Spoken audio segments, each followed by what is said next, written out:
ఆలోచన చేయండి ప్రభుత్వం. మీరిన్న మాటల్ని నిరూపించుకోండి దయచేసి. వాళ్ళ యొక్క గోస మామూలుగా ఉండదండి. వీళ్ళ గోస దగ్గరే కేసీఆర్ గారు అక్కడ కూర్చున్నారని వాళ్ళే అంటున్నారు. మళ్ళీ వాళ్ళ కోసం మీకు అవసరమా? దయచేసి ఇది కంపల్సరీ మీరు వాళ్ళకి న్యాయం చేయండి. సో మీ పేరు ఏంటండి? షేక్ నాజియా సార్ నా పేరు. మేము మా డిపోలో అవుట్ సోర్సింగ్ కండక్టర్స్ సార్. మేము ఇక్కడ అవుట్ సోర్సింగ్ వాళ్ళకి అనేది శాలరీ అనేది ప్రాపర్ గా లేదు. ప్లస్ ఈ కాంట్రాక్ట్ నుంచి తీసేసి డైరెక్ట్ ఆర్టీసీ కాంట్రాక్ట్ తీసుకోవాలని మేము కోరుకుంటున్నాం సార్. మాకైతే ఇప్పుడు అవుట్ సోర్సింగ్ కాంట్రాక్టర్స్ వల్ల చాలా వరకు లాసెస్ ఉన్నవి. ప్లస్ వర్క్ ప్రెషర్ గవర్నమెంట్ వాళ్ళకి, వాళ్ళు చేసేది మేము చేసేది ఒకటే. మాకు కాంట్రాక్ట్ పేరు మీద చాలా లాస్ అవుతుంది. ప్లస్ డైలీ 1 డే తక్కువ శాలరీ కట్ చేస్తున్నారు. 1 డే రాకపోయినా శాలరీ కట్, కానీ మినిమం వేజ్ పడట్లేదు. 532 రూపాయలు పడుతుంది. ఈ 532 రూపాయలు బయట దొరకకనా మేము ఆర్టీసీలో చేసేది. పర్ డే 532 రూపీస్ దొరుకుతుంది. అడ్డ మీద కూలి కూడా 1000 రూపాయలు. లేడీస్ పోతే 900, జెంట్స్ పోతే 1000 రూపాయలు. మినిమం కట్టిస్తలేడు. ఆఫ్టర్నూన్ షిఫ్ట్ లెక్కితే ఒకటింటికి పోతున్నాం. ఇంటికి ఎవరి కోసం పోతున్నాం? ఎవరి కోసం చేస్తున్నాం ఆర్టీసీలో జాబ్స్?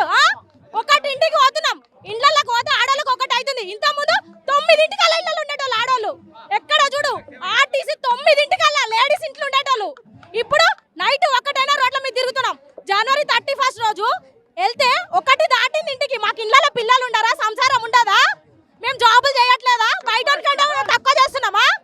మేము చెప్పండి. ఇది ఈ వీడియో టెలికాస్ట్ అవుద్దో లేదో నాకైతే తెలీదు. కంపల్సరీ నాకైతే తెలీదు. ఎందుకంటే నిజాలు మాట్లాడేటప్పుడు టెలికాస్ట్ చెయ్యరు. న్యూస్ మీరు ఏం నిజాలు మాట్లాడతారో మాట్లాడండి.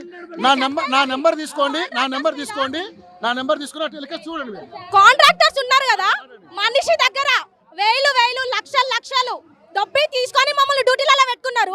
ఒక్క రోజు తక్కువ జీతం కట్ చేస్తున్నాడు. వాడు ఏమిటి కట్ చేస్తున్నాడు? ఎవరి కోసం కట్ చేస్తున్నాడు? ముందు ఎంత జీతం చెప్పి ఎక్కేటప్పుడు జీతం 18,000 చిల్లర వస్తుందమ్మా అన్నారు. యాక్చువల్ గా గవర్నమెంట్ నుంచి 25,000 చేంజ్ వస్తుంది. అందులో వాడు తింటున్నాడు. కమిషన్ వెళ్తుంది. ప్లస్ కమిషన్ నుంచి శాలరీస్ కట్ చేస్తున్నాడు. ఒకవేళ ప్రాపర్ గా 26 డేస్ శాలరీ, 26 డేస్ 1 మంత్ లో 26 డేస్ చేస్తే అందులో కావాలని 1 డే ఇంక్రిమెంట్ కట్ చేస్తున్నాడు. మా friend Rakesh 26 days 1 month correct salary Rakesh 26 days correct duty చేసిండు. మేము డ్యూటీలు కరెక్ట్ చేయలేదు. మాకు ఇంట్లో ప్రాబ్లమ్స్ ఉండి మేము చేయలేదు. కానీ 26 డేస్ మా ఫ్రెండ్ చేశాడు. కావాలని పై నుంచి 1 డే కట్ చేసి 1500 కట్ చేస్తున్నాడు. అవును, నిజమే. ఇది ప్రతి మంత్ ఎప్పటికీ జరుగుతూనే ఉంది. ప్రతి మంత్ ఇంతవరకు 1 నెల కూడా ప్రాపర్ గా శాలరీ రాలే మాకు. అసలు మా శాలరీ ఎంతో కూడా తెలియట్లేదు. మాకు చెప్పట్లేరు. తెలియట్లేదు అసలు ఎంత శాలరీ అని. కాంట్రాక్ట్ కి ఎంత తీసుకుంటున్నారు అనేది తెలియదు. మేమైతే ఇచ్చేసాము. ఒక్కొక్క కాంట్రాక్టర్ ఒక్కొక్క లాగా ఉన్నారు, తీసుకుంటున్నారు అమౌంట్. ప్లస్ డిపోల వారీగా శాలరీస్ ఇస్తున్నారు. మా బ్యాచ్ లో 50 మెంబర్స్ ఉన్నాము. మా డిపోలో వాళ్ళకి ఒక శాలరీ ఉంది, హెచ్సియు డిపోకి ఒక శాలరీ ఉంది, మేడ్చల్ వాళ్ళకి ఒక శాలరీ ఉంది. అది ఎంత అనేది బయటికి చెప్పట్లేరు. అది కాంట్రాక్టర్లు ఎందుకు ఇట్లా చేస్తున్నారో మాకు తెలియదు. మాకు పర్మనెంట్ చేయాలి. గవర్నమెంట్ వాళ్ళు చేసేది ఒక్కటే, మేము చేసేది ఒక్కటే. మాకు మాత్రం అన్యాయం అస్సలు చేయకూడదు. ఆర్టీసీ నుంచి తీసేసి డైరెక్ట్ ఆర్టీసీ అన్న తీసుకోవాలి. కాంట్రాక్ట్ ఆర్టీసీ తీసుకొని 25,000 ఇచ్చినా పర్లేదు. ఎందుకంటే నైట్ 1 అవుతుంది మేము ఇళ్లలోకి పోయేసరికి. ఇంత ముందు ఎక్కడ కూడా ఆర్టీసీలా లేడీస్ ఆ టైంకి ఇంటికి పోయిన వాళ్ళు ఎవరు లేరు. అవుట్ సోర్సింగ్ లో ఎక్కి మేము చాలా ఇబ్బందులు పడుతున్నాము. శాలరీస్ ప్రాపర్ గా ఇవ్వట్లేదు. లీవ్లు సిఎల్స్ ఇవ్వట్లేదు. ఏమి ఇవ్వట్లేదు. లీవ్ పెట్టినామంటే సగతం శాలరీస్ కట్ చేసుకుంటున్నారు. అది మాత్రం చెయ్యొద్దు. మాకు డైరెక్ట్ ఆర్టీసీ కాంట్రాక్ట్ తీసుకోవాలి. మాకు ప్రాపర్ వేజెస్ ఇవ్వాలి. లీవులు పెట్టుకున్నా శాలరీ అనేది కట్ చేయొద్దు. ప్లస్ మాకు గవర్నమెంట్ వాళ్ళకి ఇప్పుడు ఏమేమైతే ఆప్షన్స్ అన్ని ఉన్నాయో వాళ్ళకు కూడా అవన్నీ ప్రొవైడ్ చేయాలి. బయటివి ఏం అడగట్లేదు. ఎవరైనా కూడా బయటివి అయితే అడగట్లేదు. మాకు ఇక్కడ గవర్నమెంట్ ఏమైతే ఆప్షన్స్ ఇచ్చిందో అవే మేము మళ్ళీ అడుగుతున్నాం. మేనిఫెస్టోలో ఉన్నాయి మాత్రమే మేము అడుగుతున్నాము. అంతకు మించి మేము ఒక్కటి కూడా ఎక్స్ట్రా అడగట్లేదు. ప్లస్ గవర్నమెంట్ వాళ్ళు సేమ్ అదే ప్రాసెస్ లో ఉన్నారు కాబట్టి మా అవుట్ సోర్సింగ్ వాళ్ళకి ఇంకా చాలా చేస్తున్నారు. అది కాకుండా మాకు రెగ్యులర్ గా చేయాలి. రెగ్యులర్ గా చేయకపోయినా పర్లేదు. కనీసం ఆర్టీసీ అన్న ఒక 5 years కాంట్రాక్ట్ అలాగన్నా తీసుకోవాలి అని మేము కోరుకుంటున్నాం. మాకైతే మొన్న ఎక్కితే 6 months రెన్యువల్ చేశారు. 6 months తర్వాత మా జాబ్స్ ఉంటాయో లేదో కూడా తెలియదు. ఆ 6 months లో ఇంతవరకు శాలరీ ప్రాపర్ గా 10,000 కూడా శాలరీ ఎత్తుకోలే. ఫ్యామిలీస్ ఉంటాయి కదా సార్, మేము కూడా చేసుకోవాలి. ఏదో రేపు పిల్లల ఫ్యూచర్ కి యూజ్ అవుతుందనే మేము చేసుకుంటున్నాం. కష్టపడి చేసుకుంటున్నాం. ఎందుకు ఇదే డ్యూటీ చేయాలని కాదు. మేము చేయకపోతే డ్యూటీలు మీరు ఎట్లా పోతారు డ్యూటీలకి 222 రూట్లో వస్తూనే ఉంటాం మొత్తం న్యూస్ ఛానల్స్ మీవే కదా 322లో మీరు ఇందాక అన్నారు ఎవరో 120 మంది బస్సులు ఎక్కుతున్నామని అక్కడ మాట్లాడారు బస్సులలో ఎక్కేది 120 మంది కాదు 250 మంది ఎక్కుతారు 322 సర్వీస్ వెళ్తే సిబిఎస్ వెళ్ళినా 200 చిల్లర లేడీస్ అయితే కిటికీలు పట్టుకొని వేలాడతారు దిగమన్నా దిగరు ఫ్రీ టికెట్ దీనికి కారణం కూడా బస్సులు తగ్గించడమే కదా బస్సులు తగ్గించడం ప్లస్ ఎలక్ట్రిక్ వచ్చాయి వచ్చినా కూడా పెద్ద యూజ్ ఏం లేదు ఇంకా రావాలి బస్సెస్ ప్రెషర్ వర్క్ ప్రెషర్ తగ్గాలంటే ఇంకా బస్సెస్ పెరగాలి డ్రైవర్స్ ని తీసుకోవాలి కానీ మీకు పని భారం ఎందుకు పెరుగుతుంది కారణం ఏంటి అసలు కారణం ఏంటంటారా ఫ్రీ బస్సెస్ ఒక ఆప్షన్ వచ్చింది కదా సార్ అవి వచ్చాక లేడీస్ జాబ్స్ కి వెళ్ళే వాళ్ళు ఎవరైనా సరే బస్ కోసం వెయిట్ చేసి జాబ్ కి లేట్కి వెళ్తున్నారు తప్ప జాబ్ కి వెళ్ళే వాళ్ళు ఖర్చు పెట్టడానికి ఒప్పుకోవట్లేదు లేడీస్ ఎప్పుడైనా ఒక్కటే సార్ ఇంట్లో మనకి ఎలా సేవ్ చేసుకోవాలి అమౌంట్ పిల్లల గురించి ఫ్యూచర్ గురించి చూస్తారు ఇప్పుడు ఫ్రీ బస్ వచ్చాక ఇంకొక 50 డైలీ ఒక 100 రూపీస్ ఖర్చు అయ్యే బదులు మిగులుతాయి పిల్లలకి ఏదైనా తీసుకుంటాం రేపు సగటు మహిళ అదే ఆలోచిస్తుంది కాబట్టి వాళ్ళు అలా వెళ్తున్నారు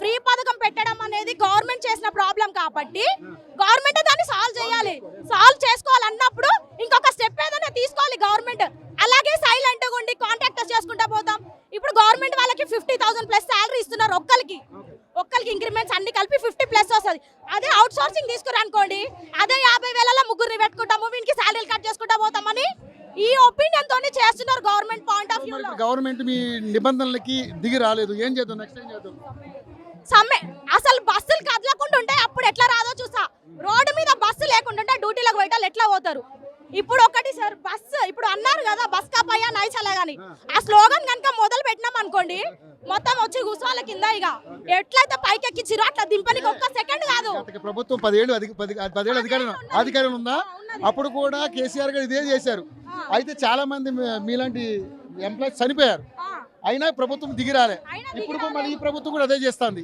చనిపోవడం అనేది ఒక ప్రాబ్లం కాదు అది వాళ్ళు సూసైడ్ చేసుకురు దాని బదులు ఫైట్ చేస్తే ఫైటింగ్ అనేది స్టార్ట్ చేస్తే ఇలా యూనియన్ గా ఈ రోజు ఎంత మంది వచ్చారో అలా ఫైటింగ్ అనేది స్టార్ట్ చేస్తే ఎక్కడోళ్ళు అక్కడ దిగొస్తారు ఉంది సార్ ప్రభుత్వానికి ఇంకా 3 ఏళ్ళ టైం ఉంది మీ సమస్యలు తీర్చడం 3 ఏళ్ళలో అసలు సమస్యలు తీర్చడం ఇంకా పెంచుకుంటూ వెళ్ళిపోతారు తప్ప వాళ్ళు ఏమన్నా రేవంత్ రెడ్డికి అయితే ఒక్కటే భయం ఉంది సార్ నేను ఎప్పుడు కుర్చీల నుంచి దిగిపోతానో తెలియదు నాకు ఉన్నది సంపాదించుకొని నేను బయట పడాలి అది మాత్రం మనకి కంపల్సరీ ఉంది రేవంత్ రెడ్డికి ఈ గవర్నమెంట్ వచ్చేటప్పుడు మాత్రం రేవంత్ రెడ్డి రాడు కంపల్సరీ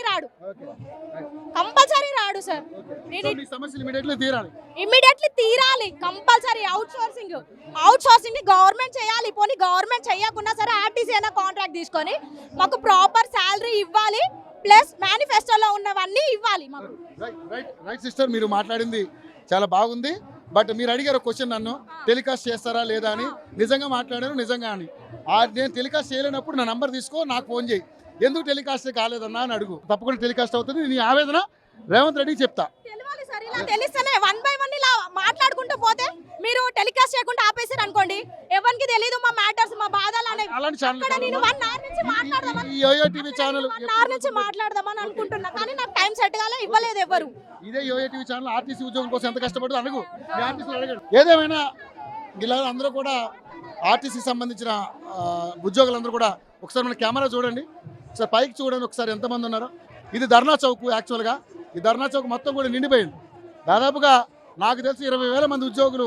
ఇక్కడ ఉన్నట్టుగా కనిపిస్తూ ఉంది సో వీళ్ళందరి కోరిక ఒకటే ఆర్టీసీని ప్రభుత్వంలో విలీనం చేయాలి 2 PRCలు ఇవ్వాలి అదేవిధంగా ఏదైతే యూనియన్కి అవకాశం కల్పించాలి ఇది వీళ్ళ ప్రధానమైన డిమాండ్ ఈరోజు చూసారు కదా చాలామంది ఇక్కడ ఆర్టీసీ ఉద్యోగులంతా ఉన్నారు వాళ్ళ కోరికలు న్యాయబద్ధమైనవి మీరు మేనిఫెస్టోలో పెట్టారు కాబట్టి అది తీర్చాలని కోరుకుంటున్నారు